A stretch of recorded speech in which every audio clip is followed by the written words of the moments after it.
پھر ایک غم کی تقریبات،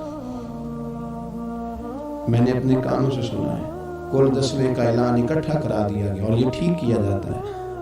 ایک ہی دن میں دونوں اصال ثواب کی تقریبات ہو جائیں۔ اس کا اصل اصال ثواب ہے۔ اصال ثواب کیا ہے؟ اصال ثواب یہ ہے کہ آپ کو دعا کرنی ہے جانے والے کے لیے، کچھ قرآن مجید پڑھ کے، کچھ اذکار پڑھ کے، کچھ وظائف پڑھ کے اس کی روح کو ایصال کرنا ہے، اتنا مقصود ہے۔ بڑی غور سے، مجھے تھوڑا ٹائم دیں گے آپ 2-3 منٹ کا صرف، اور میری بات پہ نا خاص توجہ کریں، خاص بات کرنا چاہتا ہوں۔ اگر اس میں کھانا پکانا ہے نا، تو آپ نے کھانا اس لیے پکانا ہے کہ غریب کو، مسکین کو کھانا کھلائیں گے، اور جو ثواب اس کا ملے گا وہ بھی جانے والے کی روح کو ملے گا۔ لیکن اگر آپ اس میں دعوت پکا لیں، دعوت رشتہ داروں کی، یاروں کی، وہ تو بھئی دعوت ہے۔ ایک ہے کہ آپ نے کوئی ایسا کام کیا جس سے جانے والے کی روح کو، ہوٹل میں بیٹھ کے کھانا کھایا 4 بندوں نے، موج کی، مرضی کا انہوں نے گوشت اڑایا، تو وہ کہیں اس کا ثواب جائے گا۔ یہ جو دعوت کا لفظ ہے نا، کہ دعوت کی، امیر لوگ سارے اکٹھے کیے، رشتہ دار، دوست احباب، سیاسی سب آ گئے، اب آپ نے وہ دعوت کی اور نام آپ نے ختم شریف کا دے دیا۔ آپ تھوڑی گہرائی سے سوچیں گے یہ ختم بنتا ہے، ویسے ذہن قبول کرتا ہے کہ یہ ختم شریف ہے۔ اب میں کہہ لوں، اب میں یہ بات کر لوں کہ ہمارے ہاں کچھ ولیمہ نما چہلم بھی ہوتے ہیں، ولیمہ نما چہلم، وہ ٹائٹل چہلم کا ہے اور اندر جا کے دیکھے تو ماحول سارا ولیمے کا ہے، تو یہ سارے ثواب ہے۔ آپ بتائیں ذمہ داری سے کہ یہ سارے ثواب ہے؟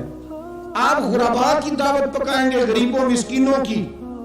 ان کی دعوت اعلیٰ حضرت بریلوی رحمت اللہ علیہ نے لکھا ہے جائز نہیں ہے دعوت کرنا اس طرح، ہاں آئے ہو کھانا کھا جائیں، فی نفس سے ہی رشتہ داروں کو کھانا کھلانا، دعوت کھلانا ثواب ہے، لیکن ختم کو، چہلم کو، 10ویں کو دعوت بنا لینا یہ درست، ویسے ان کو دیں آپ ثواب ہے۔ لیکن ہمارے یہاں تو مطلب عجیب سا ایک ماحول ختم شریف، یعنی کل 10ویں کا اکٹھا اعلان ہو گیا، میں موجود تھا تو کہنے لگے دیکھو انہیں پیسے لگے جو بچانا، خدا کے بندو یوں تو نہ کرو۔ ایک ان کا والد چلا گیا، والدہ چلی گئی، کوئی عزیز چلا گیا، اور دوسرا یہ کہ آپ یہ بتائیں گھر سے روٹی نہیں ملتی، صرف ختم کی ملتی ہے۔ اتنی چھوٹی سوچ کون پیدا کرتا ہے؟ یہ تو ماحول میں ایسی باتیں نہیں ہو رہی ہیں۔ میں آپ کو کہہ رہا ہوں، میں مولوی صاحب ہو گئے، مسجد کا خطیب ہو گئے، حالانکہ چہلم پہ ڈیوٹی مولوی صاحب کی ہے، ان کو تو موقع مل رہا ہے 10ویں کا بھی، چہلم کا بھی، کل کا بھی، لیکن مولوی کا بھی تو کل ہونا ہے نا، اسے بھی تو خیال کرنا چاہیے کہ جو چیزیں درست ہیں صرف اتنی درست ہے، حد بندی سے باہر جائے تو چیز ٹھیک نہیں رہتی۔ اس لیے ان تقریبات کو بھی یقین کریں۔ کل شریف پہ ماحول دعوت کا نہ ہو، میں آپ کو ذمہ داری سے کہتا ہوں، کسی کا باپ فوت ہو جائے تو جتنی اچھی دعا وہ مانگ سکتا ہے، درد سے اتنی کوئی اور نہیں مانگ سکتا،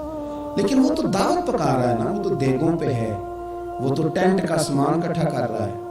وہ تو ترتیب لگا رہا ہے۔ اور میں ذمہ داری سے کہتا ہوں، کل سے پہلے 10ویں کے بعد، چہلم کے بعد بیٹوں کی لڑائی ہوتی ہے کہ خرچہ زیادہ ہے، تم حصہ نہیں پورا دے رہے،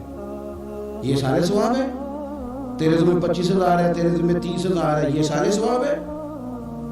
یہ غلط چیز ہے، کیونکہ آپ ایک ماحول ہے دعوت کا، ایک ماحول ہے دعا کا، ان دونوں میں فرق ہے۔ جہاں دعا کا ماحول ہوگا نا، وہاں نہیں یہ ٹینٹوں کا چکر، روٹیوں کا چکر، یہ آنے جانے والوں کا چکر، میرج حال، وہاں نہیں، وہاں تو لوگ قرآن شریف پڑھیں گے، وہاں تو گھر والے بھی بیٹھ کے تسلی سے تسبیح کریں گے، اور پھر تسلی سے آنسوں سمیت رب کی بارگاہ میں دعا کریں گے۔ دعوت اور دعا کا ماحول ہی الگ الگ ہے، اس لیے جو ہماری تقریبات اصالِ ثواب کی ہیں، اور پھر میں آپ سے عرض کروں،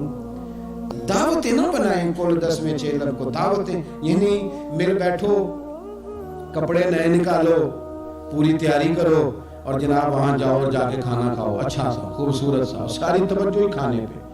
کیونکہ وہ اس کو پتہ ہے کہ جس طرح شادی میں کھانا کم پڑ گیا تو عزت نہیں ہوگی، اس طرح اگر چہلم پہ کم پڑ گیا تو پھر بھی رسوائی ہوگی، تو جب کھانے پہ لگ جائیں گے تو دعا تو رہ گئی، جانے والے کا فائدہ نہ ہو سکا۔